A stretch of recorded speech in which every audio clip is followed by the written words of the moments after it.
and we'll let everyone jump in as they're able. I'm also going to share my screen because I have a PowerPoint, but that's just to keep me on track and hopefully on time. So please, please, please jump in and ask questions and whatever else you need. I want to keep it informal so you can ask anything that you need. Let me just get my screen figured out here. Okay, and I can see things in the chat if you want to go ahead and add things in there as well. So my name is Dr. Sarah Dalton, and I'm a faculty member here at the Chicago School in the doctoral program. And I also have a private practice where I see clients with all presenting issues, but primarily a lot of sex therapy issues and concerns, and a lot of queer clients as well.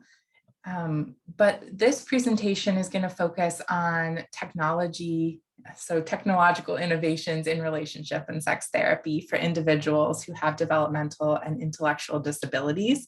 I was really pushing the number of characters that could be in the title, but I was trying to focus this on individuals who have intellectual and developmental disabilities and not physical disabilities, because they could be kind of its own presentation.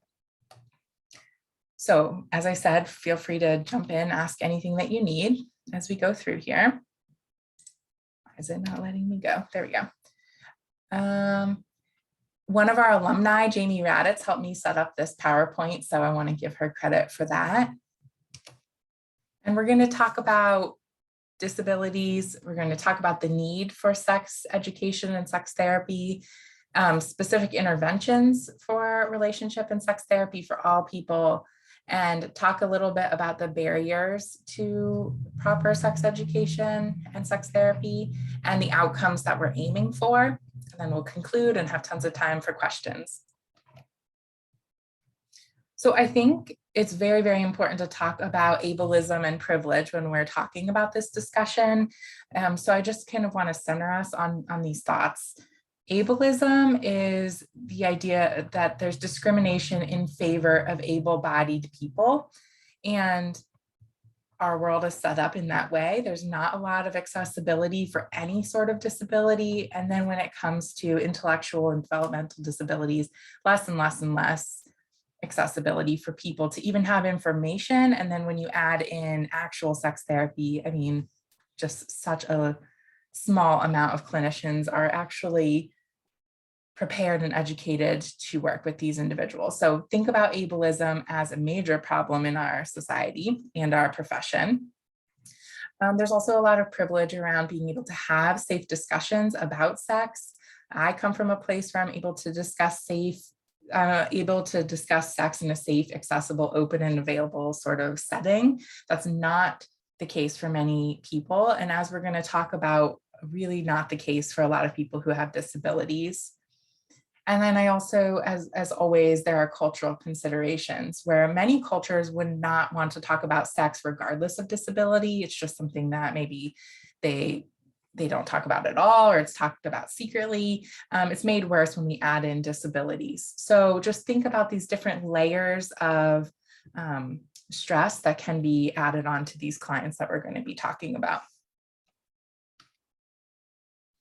So developmental disabilities is a broad term. I'm sure when you think about people that you know in your life and your clients, there are many, many diagnoses, but it's a broad term to describe many different conditions, oops, sorry, that's a typo, that affect physical and or mental functioning. Symptoms are present in childhood years, typically before the age of 3, and they will stay throughout life. Sometimes, of course, it's a little bit later than 3 that something is diagnosed, but we're talking about these conditions that show up from childhood onward. Symptoms or concerns might be speech and language differences, physical, motor, social, behavioral, acquiring skills at a slower pace, anything that as a kid is growing up, their parent or the adults in their life might say, I feel like we're not quite up to the other kids, the same age. Intellectual disabilities would also be a subcategory that might be in conjunction with a behavioral disability, maybe and or autism spectrum disorder. But basically it's when the child's IQ is at 70 or below. There's deficits in behavioral skills like self-help, safety, communication, social skills.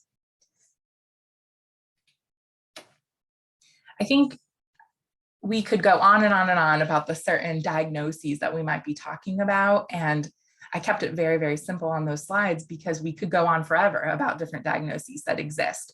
But really, I think it's important that we remember we're just talking about people who need access to this information, and they might be limited because of their diagnosis, limited in terms of the many different things we're going to talk about in this presentation, not in their need for the information, but limited by maybe the adults in their life or the school system. We're not going to talk about physical differences in disabilities unless they happen to be wrapped up into a developmental disability. This is just because it's its own area of research and we could spend a ton of time on it. So a lot of the information, it might cross over into some sort of physical disability, but not always. So we'll save that for another time. Okay, so when you think about development, intelligence, behavioral differences, any sort of difference that an individual might come to therapy for, why do you think that they should talk about relationships and sex? And feel free to jump in, put it in the chat. I really don't care. But why do you think these people should have talks about romance and sexual relationships? They're going to be interested regardless, so you need to make sure that they have the tools to engage in these interests safely. Yes, exactly. Exactly. They are going to be interested anyway. So we need the tools that they can move through life with the information that they need. Yes, thank you so much, Hannah.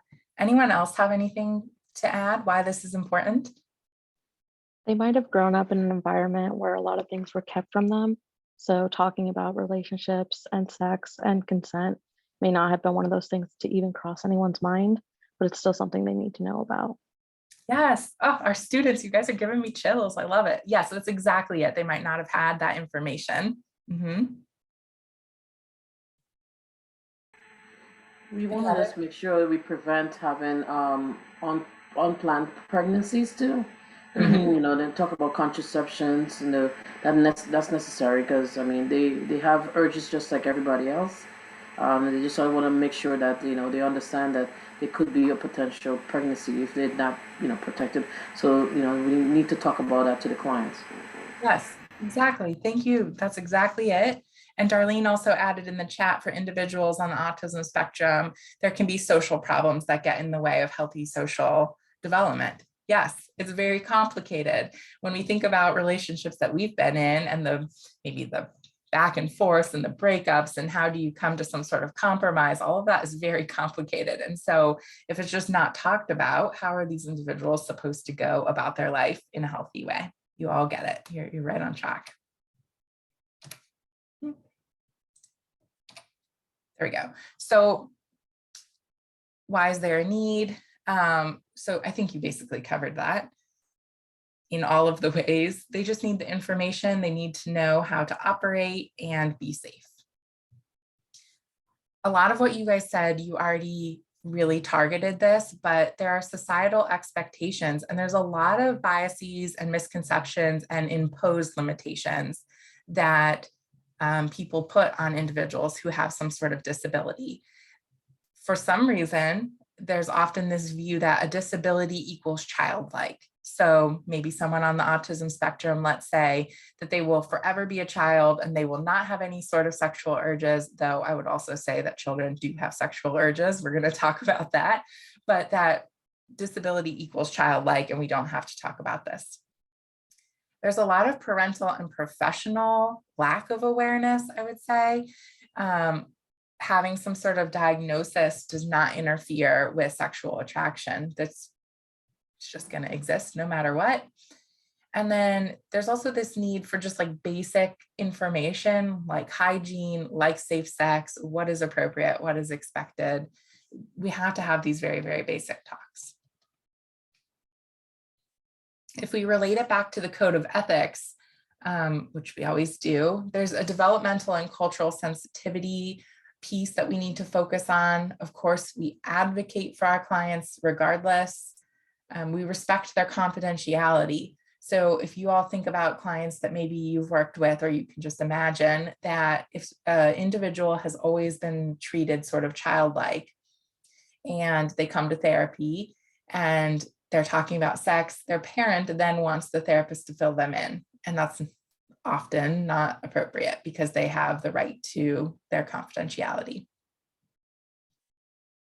Clients lacking capacity to give informed consent. Sometimes parents will say, well, they don't know, they can't give informed consent. That's not outright the case, of course. We could get into all of the legal implications of that, but just because somebody has a diagnosis does not mean that they cannot consent for themselves. And this can be hard for parents to step back and let their child all the way up into adulthood just go to therapy. And that we have to often, we have to use different approaches based on who the person is, what is their diagnosis. And the ACA Code of Ethics backs us up in all of these things.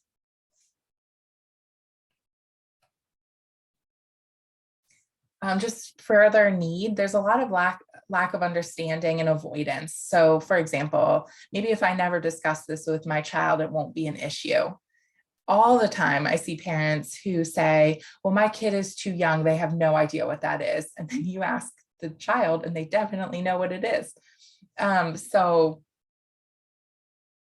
I mean, any age should be talking about relationships and how to do them safely. Relationships will always exist and pleasure is built into humans. You just can't get around it. Consent and problematic versus risky sexual behavior. So we know what consent is. Everybody involved in some sort of act, romantic or sexual, has to be okay with it throughout the whole entire time.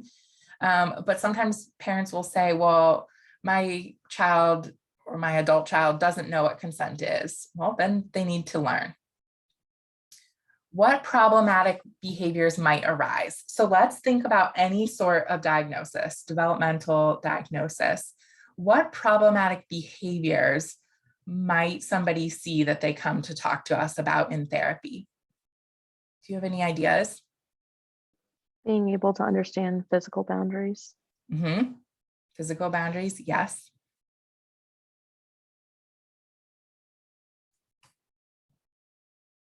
Other thoughts?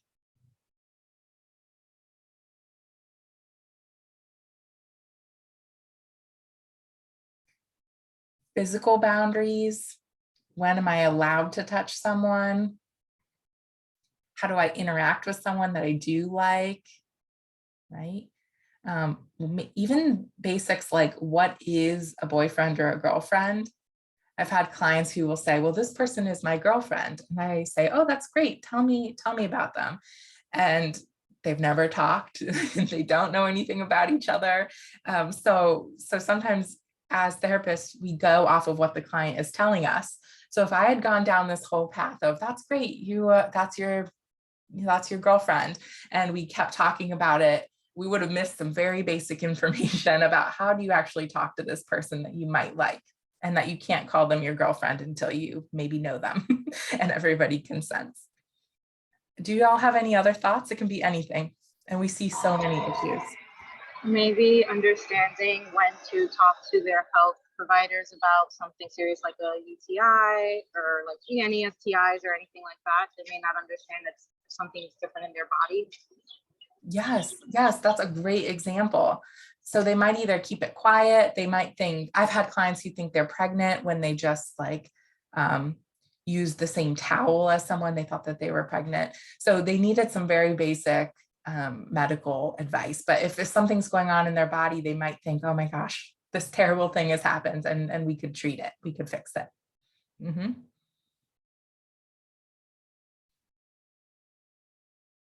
Can you all think of anything else? Well, let's transition to some risky sexual behavior. I think it might be helpful if you think of someone with maybe a lower IQ or someone on the autism spectrum. What is like some risky sexual behavior that they might get themselves into?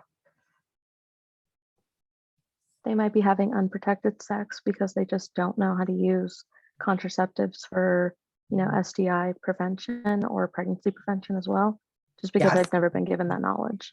right. They might not even know it's a thing. Not just that I'm not using it correctly, but they might not know. Mhm. Certain people's like kinks and fetishes that they might not recognize or know that, somebody might be into this, something like that. Or I'm thinking about specifically like people I know who have IDD, and something that might trigger an episode of epilepsy if they're epileptic and they're not, understanding that, they have to be careful about their environment as well. It Yeah. could be like the lighting or the music or whatever. That's super important. And in order to engage in that sort of sexual behavior and be safe, they would first have to talk about what is my sexual need and what do I consent to so that it is safe, right? And that's a lot of discussions to get to that point. Mhm.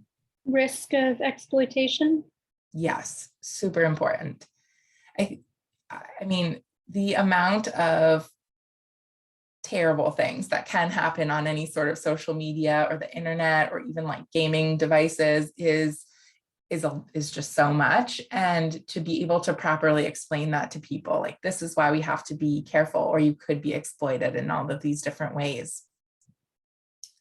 Yes, thank you. I think you guys get the point that there's a lot of different ways that people have to negotiate. How do they go about the world and relationships and sex? And so if nobody's talking to them about it, problematic things could happen. What avenues do clients have to engage in risky behaviors? I think anything. Instagram, like, any sort of gaming thing on YouTube. Of course, all of the apps that are dating apps, if they get onto them, there's a lot to negotiate. We're going to talk about some cases that I've worked with where people have gotten themselves into lots of trouble with social media. But as I mentioned before, sexual development happens throughout the lifespan, and there's the capacity for sexual response at 24 hours old. And even ultrasounds have shown that babies are touching themselves for pleasure in the womb. But as soon as they're a day old, they're already recognizing this is pleasurable and I'm going to use it, or I'm going to touch myself. Toddlers masturbate similar to adults at age 2, and they have other types of sex play, like, maybe grinding on the couch or something like that. So from childhood at 24 hours old or toddlerhood, they're already thinking and engaging in different sorts of pleasure. So why would someone not when they are a teenager or an adult? I know that you all get it, that of course they have these thoughts and they have these urges, but this is a major problem for individuals who have any sort of diagnosis. From ages 9 to 14, our sexual interests increase. We investigate affectional orientation and sexual interest. So what am I into? Who am I into? And as young as 9, of course, younger for sure, but that's the average. And then adulthood is when we hit sexual maturity and we develop, sexual maturity develops and the individual can make informed choices about intimate relationships. And yes, individuals with a diagnosis can make their own choices. They might just need help navigating what does that look like and what does consent look like. But this is typical sexual development.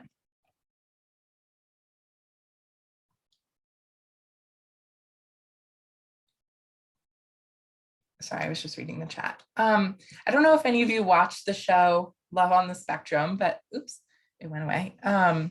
It's a good example of individuals who are on the spectrum. I'm going to see if I can just show you this clip, if it works. Let's see. Can you all see this? Yes. Yeah. Thank you. Okay, let's see if this works. What do you think is the hardest thing about dating? I think it's trying to, ask the right questions, trying to get to know that person, figuring out after the first date what happens next. It's a bit sophisticated, in a way, just trying to work your way around it. Rejection. It's like a blow to the mind. And probably to the heart as well.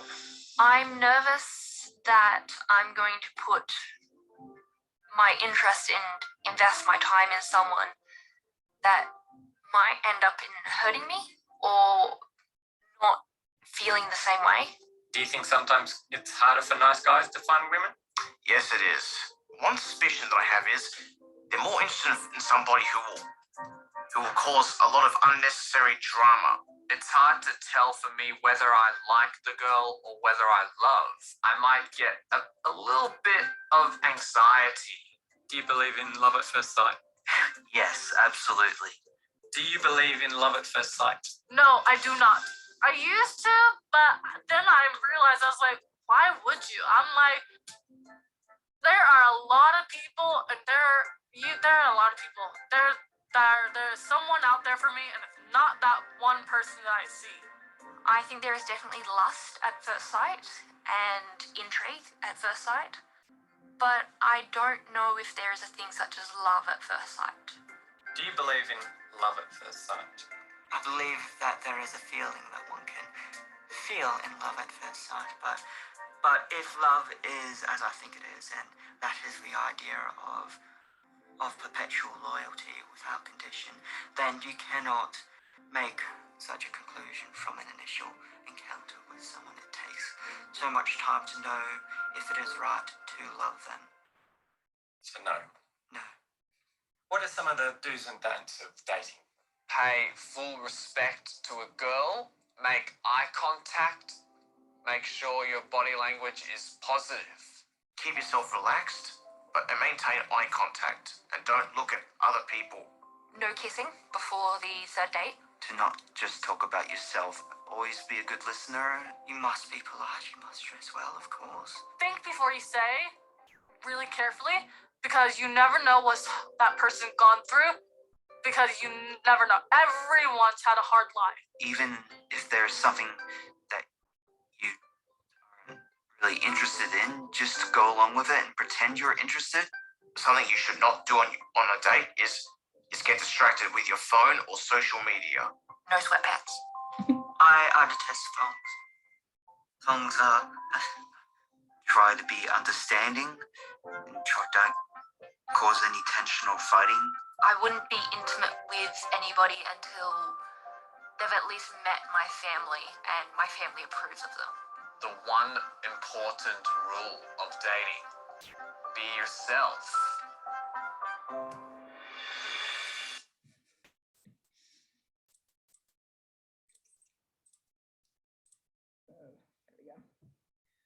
Okay, let's see here. Okay, you can see my screen again. I know there definitely are a lot of critiques of Love on the Spectrum, like all shows, about diversity and the functioning of the individuals on the show, but I think it gives a lot of good examples of sort of what we're talking about, which is that there's so many rules and a lot to navigate, and it can be challenging. I do see your questions. Okay, so the first question in the chat is, how do you handle parents that are concerned with their young child's masturbation? I think when it comes to sex, anything sexual, pleasure filled, and children, parents really freak out. What does this mean? It's a problem. What are they going to be? Addicted to sex is like a term that a lot of people get concerned about. But what I try to do, and it's not always successful, but is normalize and show images of babies who are masturbating in the womb, because there's absolutely nothing somebody could do when it's happening before they're even born. And so just to talk about that, it's super normal. This is why it starts to happen when they are so young. And really talk about how can we do that safely. Like your child, it might make you uncomfortable that they're touching themselves. Talk about that it's their body and they need to do it in their room, right? Or they need to do it when nobody is around and at home. So we don't want, of course, it would make you uncomfortable if your child was like grinding on their desk at school or something like that. So we talk about yes, this is something that feels good and this is where you do it safely. And it is your body and you're in charge of it. So trying to normalize and set those expectations. It can be challenging, and I know it makes people uncomfortable, but super, super normal. And how do you handle when parents from strict cultures do not see this as normal? Agree, right? I understand. And I think that's why this multicultural perspective is always important. It can be really hard. They might never get to the place where they see this as okay. But I do think when we talk about your child could be exploited in these ways, or your child could end up with an STD or potentially pregnant if we don't talk about these things, or your child, might be abused in these sorts of ways. So let's set up some healthy boundaries. I think helps. It doesn't totally tackle it, but I think you need to do your work as a clinician to understand the culture and why this is something that is such a barrier or such a challenge. But safety for their child usually does win over the discomfort and the fact that we don't talk about this. But that's a lot to navigate, just like it would be when you're talking about anything else. So it's challenging for sure. There's a lot of myths. Okay, so societal expectations of individuals with disabilities. There's a lot of myths, like individuals with a disability don't have relationships. I don't need to talk about it because if my child will never really care what it is, or if they have a relationship, it will be PG. I had this family once who had an adult child who thought, well, it'd be cute if they had a girlfriend and they would just like go to the park and hold hands. I was like, no, that's not what's happening. We need to help them. So it's not going to be PG because our bodies are made and wired to enjoy pleasure. So we can't just expect they'll be holding hands in the park. And that there's no need to talk about sexual health when obviously there is. And I would also say for myths, there's a lot of sexual myths that lots of people have about contraception, about what is safe, what is not. And so that's its own huge list of myths. And when you throw that into all of this, I think it makes it even more complicated.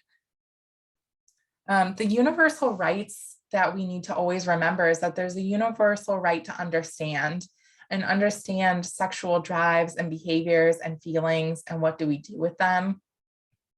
There's the universal right to sex education, an individualized and developmental manner. We have to talk about their needs. We have to be inclusive of all identities, including LGBTQ identities, disability, gender expression, other sexual needs like kinks and fetishes, and what they find pleasurable. They have the right to learn all of that. And they have the right to relationships that are safe, consensual, and just healthy. I have a question real quick, Dr. Dutton. Yeah.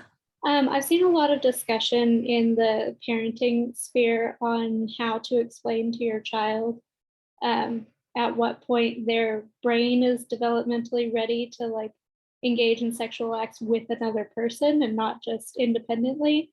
How does that kind of conversation translate over to people with intellectual disabilities? I think if they're able to tell you, I'm interested in this person and I feel attracted to them, then they're probably ready to discuss what that means safely. So of course, then we think about like, what age are they? We're not going to talk about we're not going to talk about how do we practice and engage in sex when they're like 10, but we do talk about their sexual urges and that's okay. This is what we can do right now that is safe. So I think like age appropriate and developmentally appropriate throughout their life. But if they're, let's say, an adult or a teenager who's saying, I am attracted to this person, then we cannot limit as parents and say, oh gosh, well, there's this diagnosis, so we are not going to let them have sex. They're going to have sex anyway. It's just going to be unsafe. So I think it's complicated. It's individualized for every single client for sure. But I think we need to be having these talks about pleasure and about consent from very, very young ages so that they know they can come talk to you when they actually want to have sex. So, and it depends, as all counseling things are, I guess. Okay, potential challenges in romantic relationships are things like knowing what characteristics of developmental, intellectual, and behavioral disabilities might cause challenges, and there are many. So one of my clients a long time ago, this is not their actual name, but we'll call it Nick, case study, was an adult, 25 years old, and was diagnosed on the autism spectrum. And he got into legal trouble because he was sending naked photos to strangers on Instagram. So he was just sending photos, and his family found out because the individuals he was sending photos to reported him. And so then he had to go to like a treatment program. And then he was referred to me because I'm a sex therapist, and his family said he's addicted to sex. Something is wrong with him. All he thinks about is sex, and he sends these naked photos. And so that's why he came to me. So when you think about that, an adult who's 25, who sent naked photos to strangers, who's on the autism spectrum, can you just give me any insight into why he might be doing that? It's possible he's heard about other people doing that, perhaps with their partners or someone who has mutual interest. And maybe he doesn't understand that, oh, this should be a consensual thing that both parties want to do. And maybe he just missed that part, or it wasn't discussed, because to most people, that's kind of like the normal expectation when it comes to doing that sort of thing. Yes, exactly. He did not know that people didn't want his photos. So the awareness piece that you see bulleted.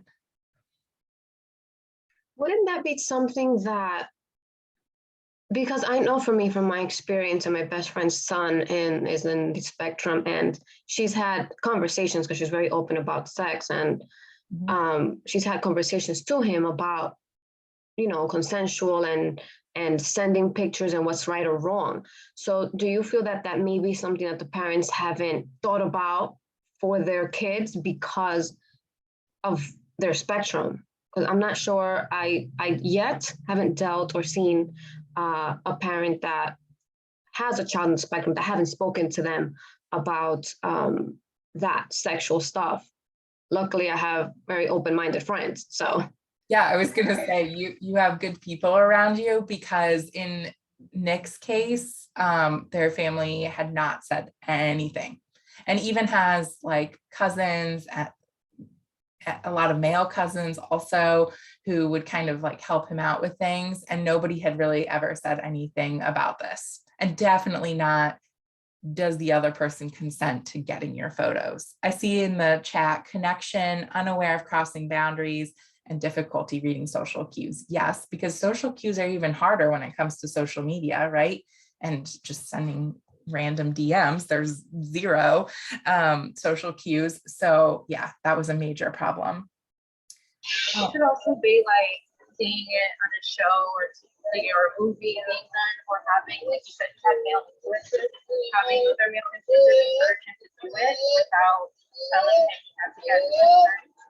So more of like, oh, this is what girls like kind of thing, or whatever talk that somebody is telling him. Yeah, that's exactly right. So you kind of see things in movies, and Nick watches a lot of movies and a lot of TV. So there's kind of this, this understanding that it's fine and this is what people do, and everybody does this, because on TV, there's never, I mean, very, very rarely discussions about consent, right? It's just, oh, I'm going to send this person a photo and they're going to like it, and we'll get married and live happily ever after, whatever. But yeah, there's not a lot of discussion about that. So he had no idea. His impulse control was poor, and so it seemed like a good idea. So he was sending the photos. He was doing it at work and all sorts of places. He really wanted to be wanted in a relationship and sexually, and that's something that he wanted in his life. And his sexual interests were punished by his family. And when he sent these photos, they didn't really take any time to understand that he was looking to maybe be with people he was attracted to, or maybe he wanted to talk to them safely. All he wanted was to go to a bonfire at this girl's house that he actually liked in real life, but they wouldn't let him do that. And so he just would go to work and come home and get in trouble for sending photos. Yeah, so he was sent to me because they thought he had some sort of problematic behavior. And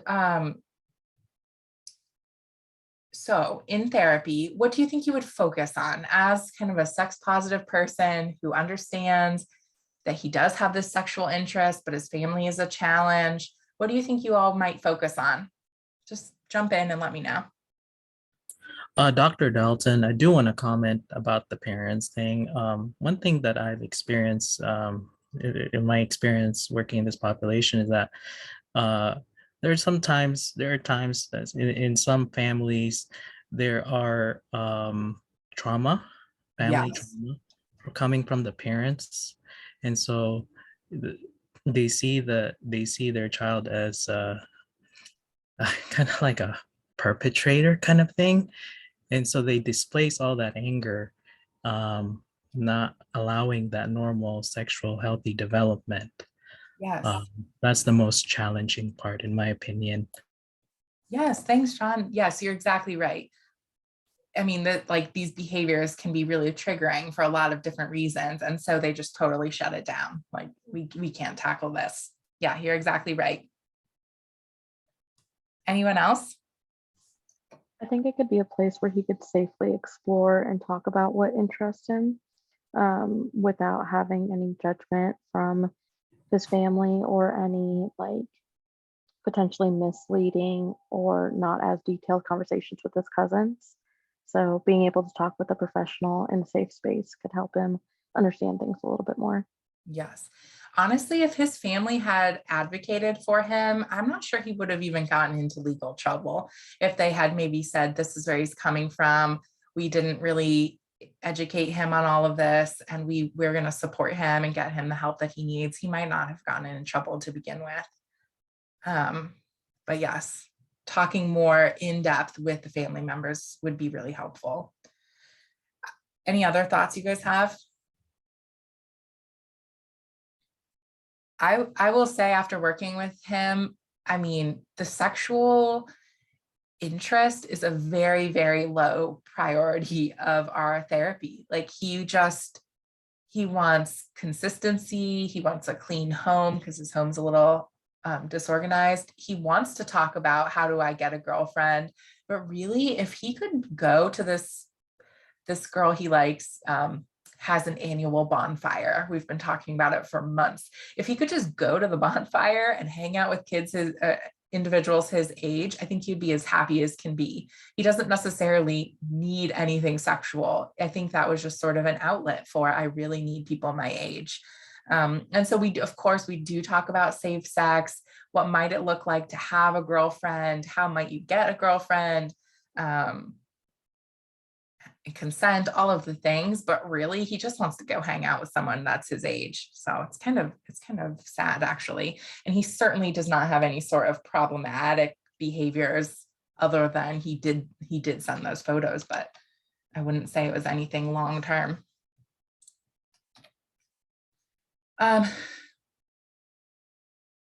We normalize before we intervene. I really do think in this situation it comes first, because we need to normalize sexual development and interests. And that's kind of what I answered. There's not a clear answer, but about cultural differences or children interested in sex, we do normalize before we just jump into, there's something wrong, we have to intervene. Often we want to do some psychoeducation first. But there's a lot of shows these days and a lot of resources, which is the point of this presentation, which we're getting into, is normalizing dating and relationships for all people. And so like Love on the Spectrum, I showed you that clip. Principles of Pleasure, we talked about yesterday in the presentation, if you happen to be there, but it's a Netflix show focused mostly on women, but about like bodies and normalizing bodies, not necessarily any sort of developmental disability, but all people are included. The show Sex Education, Queer as Folk, The L Word, of course, like Sex in the City, Broad City. These are just shows that have talked about sex pretty openly. But again, we always have to think about, if individuals are watching these shows, are they learning about consent, and are they learning about safe sex? Most likely not, but normalizing sex and sexual development is good. We need to have sex education and modeling. So they need to see examples and healthy examples. And sometimes us in counseling is the only person that they really have. I hope that it'd be in schools and at home and in counseling, but often it's just the counseling. And then people who have any sort of disability, they have a gender identity, they have a gender expression. Sexuality can be fluid in all of the ways. They can have different sexual interests. So we can't just say, you have straight sexuality and that is it, because that's also really limiting all of the different things that they might be interested in. There's also issues of sexual abuse, sexual interest, who they actually like. Of course, there's dysfunction and pain. So if they do find a partners that they want to be with, there might really be pain issues and they need to go through therapy for that as well. So sex therapy is a certification that you can get. We talked a little bit about it yesterday. It does take extra training after you go through grad school, but I think that it's really important that you all know that if an individual comes to you that has some sort of disability, that you can work with them. You do not have to refer them to somebody else. We want to work on normalizing education, ask questions, and do some sort of sex and relationship inventory, because when you do that, you usually know what's going on. So here's some examples. You don't have to, this isn't the inventory that you would take necessarily, but here are some questions you might ask someone. Do you have any positive or negative experiences about sex in your life? Where did you learn about sex? Do you have any sexual abuse during your life? Whoa, sorry about the typos. What were your feelings about puberty? How regularly do you masturbate? And they might need you to tell them what is masturbation. Do you use pornography? Do you watch videos? You might have to explain it. Have you had relationships that are more than just a few months long? Have you had any relationships that had satisfying sex or unsatisfactory sex? So depending on the person, what their IQ is, what they understand, you obviously might change some of these questions, but you can see that if you ask these questions, you would know a lot more about what's really going on with them. And you also would be really helping them open up this discussion that they're allowed to talk about sex. They're going to come to counseling. That's the point of that slide. You might use play therapy techniques, both in person and maybe even online, interactive stuff, which we're going to talk about, activities. You might need them to stay busy while they're talking about this because they might get nervous, or maybe talking about these topics or just something that's socially challenging. You want to play to the client's interests. And we really need to adapt traditional theoretical orientations and interventions to meet the client's need. Of course, we do this all of the time, but I think it's extra important when we're talking about a challenging topic and we're talking about people who maybe would have difficulty talking about it anyway. This is a relationship and sex education, just like some topics, but everything from physical safety, STDs, gender, sensory concerns, sexual orientation, pregnancy and contraception. You can see like the many different things within each that probably need help. So we can't just jump to contraception when the individual might not even be able to be touched because sensory concerns are there and they get overwhelmed by being touched. We might not be able to talk about sexual orientation because consent maybe has been broken in the past and there's some trauma there. So it all ties in together. So there's a lot of different innovations out there, a lot of technology that exists. This is certainly not comprehensive, but it's a starting point. There's a lot of different apps that are very accessible for individuals.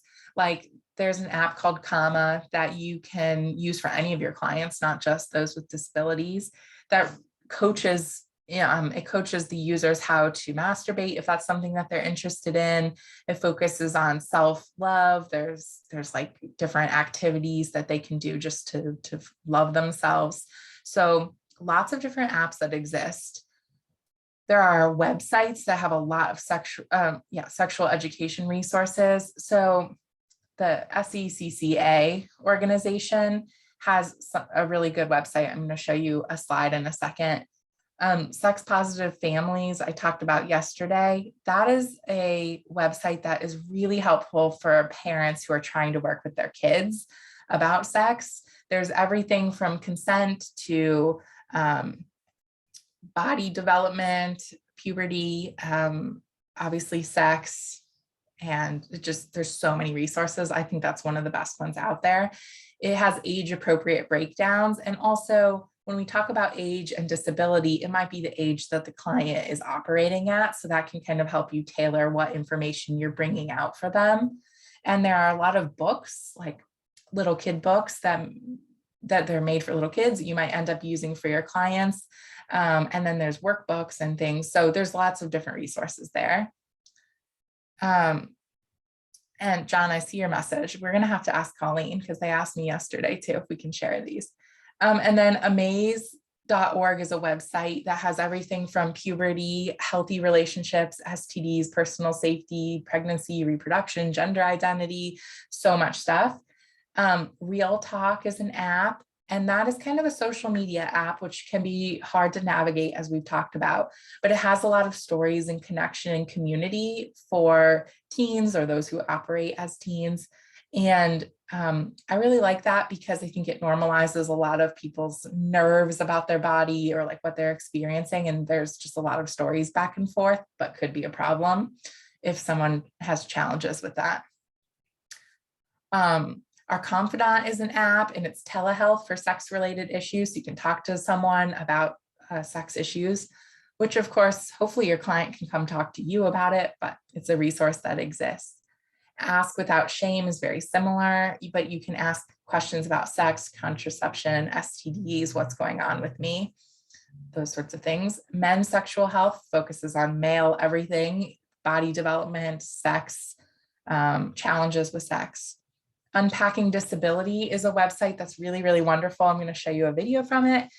And I find a lot of my clients find a normalization and a lot of comfort in different YouTube channels of individuals who have some sort of disability that is similar to theirs. So I will often do the work to find a few examples, or I'll ask them, depending on how good they are with YouTube, ask them to find some people that have the same diagnosis, and that often really helps.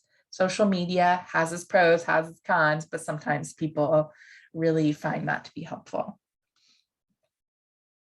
This is from this SECCA organization. I just wanted to show you, like, this is how the website is set up, where you can choose a lesson.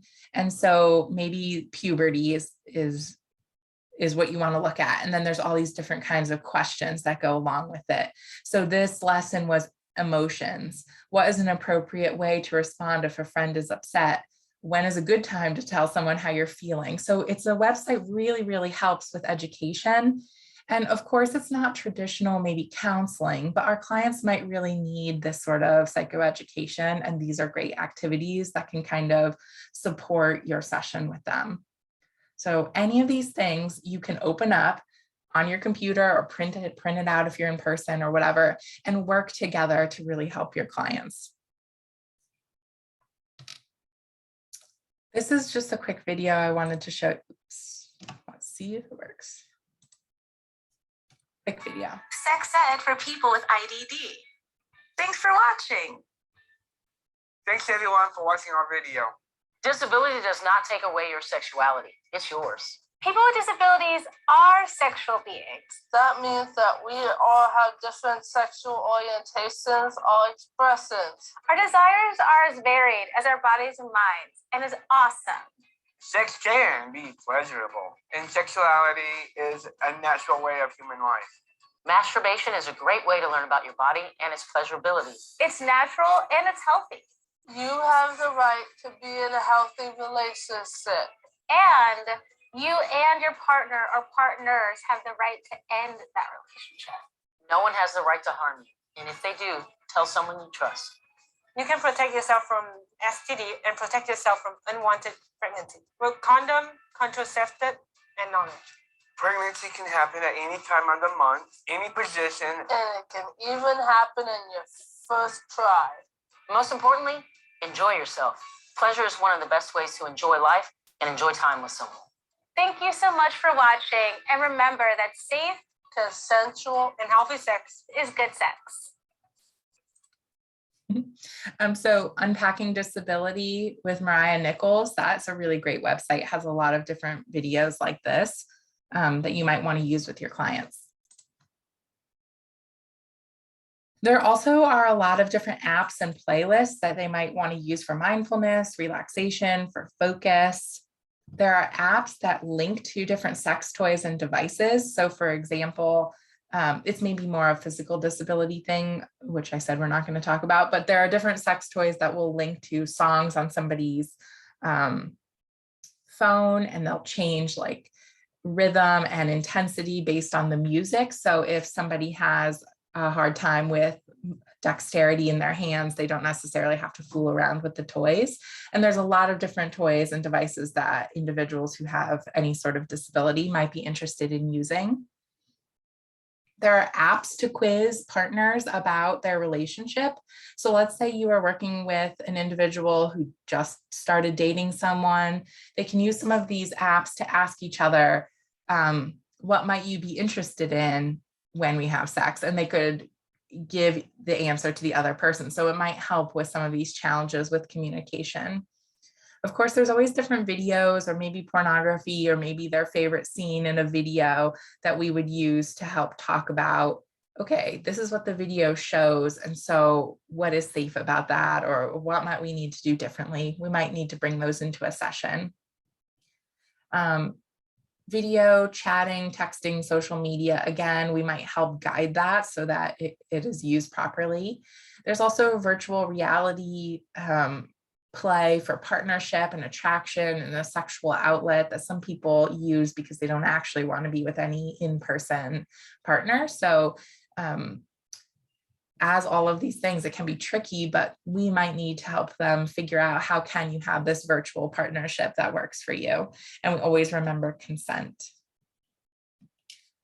So as we've talked about, there's a lot of barriers. Usually it comes from everyone around the person not giving them the information that they need, but we want to have these positive outcomes like understanding relationships and sex, appropriate actions, personal safety, and advocating for our own needs and not letting these barriers get in the way. So in conclusion, anyone with any sort of difference, any sort of disability has the universal right to caring and successful relationships, including sex and sexual identity. And it's our right as clinicians, it's our responsibility as clinicians to make sure that we provide support, psychoeducation, and resources to encourage this. And it's also our clinical duty and our ethical duty to give these individuals the same services that we would to anyone else. And I see, sorry, go ahead. I was just going to tell you that, never mind. No, I see it. That's great. Okay, let me bring you all over here so I can see you.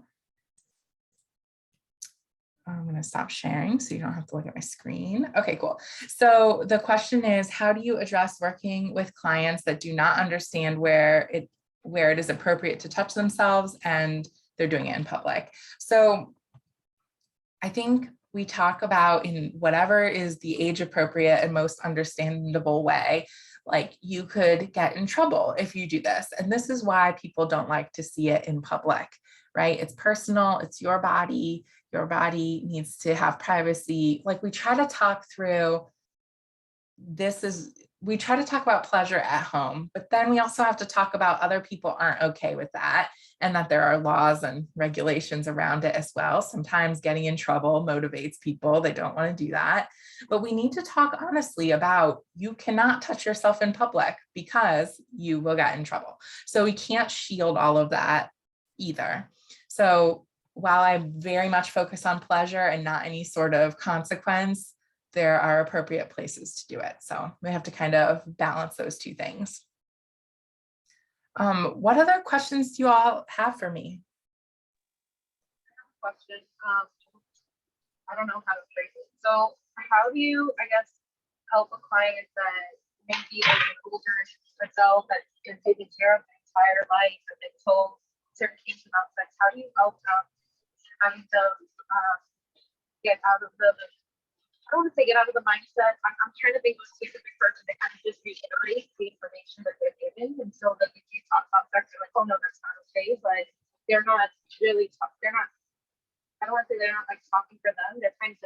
saying whatever information is given to them. So how do you like help this adult or any individual that's kind of just reiterating negative information about sex, being more open to talking or exploring their own sexual identity or their interest in sex? Okay, good question. So to make sure that they're speaking genuinely from themselves and not just repeating what other people have said, I think that's what you said. It was kind of a little bit unclear. Not you, but the sound. So let me know if this is not accurate. But this is where I think that play therapy and similar techniques are really helpful, because I will come up with a situation that has nothing to do with their life. And I'll say, okay, here are these people like in the sand. Let's say we're doing sand tray. And this one comes over to this person, and how would they react? So I try to put up like these play situations where they have to tell me information that most likely is coming from what are their genuine understanding of it. If they're repeating a script from somebody else, that's okay. I mean, scripts can be safe and they can be appropriate, but we just really want to make sure that they understand if the situation happened to them, how would they be able to handle it properly? I think it's often achieved through play. Not always. Sometimes people do work well with a workbook or some sort of like worksheet, like let's do this and respond. Sometimes they need to watch a video. Sometimes maybe they want to even just that little video I just showed, maybe that really helps them understand. So I try a lot of different techniques, but I want to make sure that they really know what to do and they're not just repeating.